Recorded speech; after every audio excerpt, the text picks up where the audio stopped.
রাষ্ট্রপতি নির্বাচনের ব্যাপারে ঐকমত্য কমিশন যে প্রস্তাবটা দিয়েছে সেটা হচ্ছে একটা ইলেকটোরাল কলেজ আকারে দিয়ে, অর্থাৎ ওনাদের প্রস্তাবনার আলোকে যদি উচ্চ নিম্ন কক্ষ এই দুটাতেই নির্বাচিত হতে হবে রাষ্ট্রপতিকে। পাশাপাশি দেশের যে জেলা পরিষদগুলো আছে এবং বিভিন্ন জেলা কেন্দ্রিক এক ধরনের সিভিল সোসাইটি পরিষদ গঠন করার কথা বলেছে, তাদেরও ভোট এতে প্রায় 15 থেকে 20,000 ভোটের মাধ্যমে রাষ্ট্রপতি নির্বাচনের একটা ব্যবস্থা রেখে আমাদের বিদ্যমান পরিস্থিতিতে আমাদের কাছে বিষয়টা একটু কমপ্লিকেটেড মনে হয়েছে। কেন কমপ্লিকেটেড মনে হয়েছে?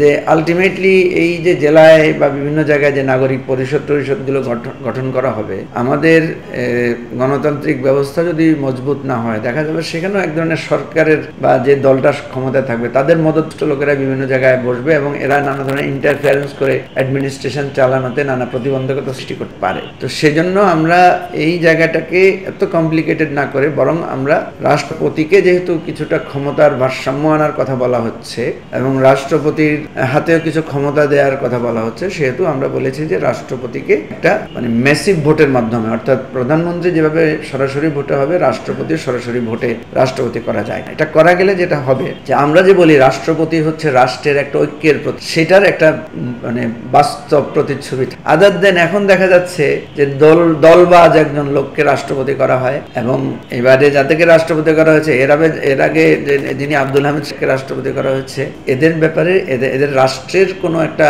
যোগ্যতার জায়গায় থেকে সেটা করা হয় না। এটা করা হয়েছে যে শেখ হাসিনার প্রতি কে বেশি অনুগত থাকবে, শেখ হাসিনা কাকে বেশি পছন্দ করবে, সেভাবেই তাকে রাষ্ট্রপতি বানানো। এর আগের বার আমরা দেখেছি বদরুদ্দোজা চৌধুরী যখন রাষ্ট্রপতি ছিলেন তখন তার একটা সামান্য ভুল বোঝাবুঝির কথাকে কেন্দ্র করে তাকে অপসারণ করার পদক্ষেপ নেওয়া হয়। তো সেই জায়গায় রাষ্ট্রপতির পদটাকে সম্মানজনক এবং জনগণের দ্বারা নির্বাচিত হলে তার প্রতি সম্মান এবং তার মর্যাদাটা, হয়তো তার ক্ষমতা কম থাকবে কিন্তু তার একটা তিনি একটু অতটুকু তার ব্যক্তিত্ব এবং স্বাতন্ত্র্য বোধ করবেন যে উনি জনগণের ভোটে নির্বাচন। আর আমাদের কাছে যে 166টা প্রস্তাব এসেছে 5টা কমিশনের, আমরা 108টার ব্যাপারে আমরা একমত পোষণ করেছি। কেন একমত পোষণ করেছি? কারণ এই প্রস্তাবগুলোর অধিকাংশ আমরাই দিয়েছিলাম। কারণ আপনি জানেন যে এই কমিশনগুলো যখন কাজ করছে তখন তারা কিন্তু আমাদের কাছ থেকে এক ধরনের প্রস্তাব চেয়েছিল, পরামর্শ চেয়েছিল। তা আমরা যে পরামর্শগুলো দিয়েছি তার অনেকগুলো এখানে অ্যাকোমোডেট করা আছে, সেজন্য 108টা প্রস্তাবের সাথে আমরা একমত করেছি। আর বাকি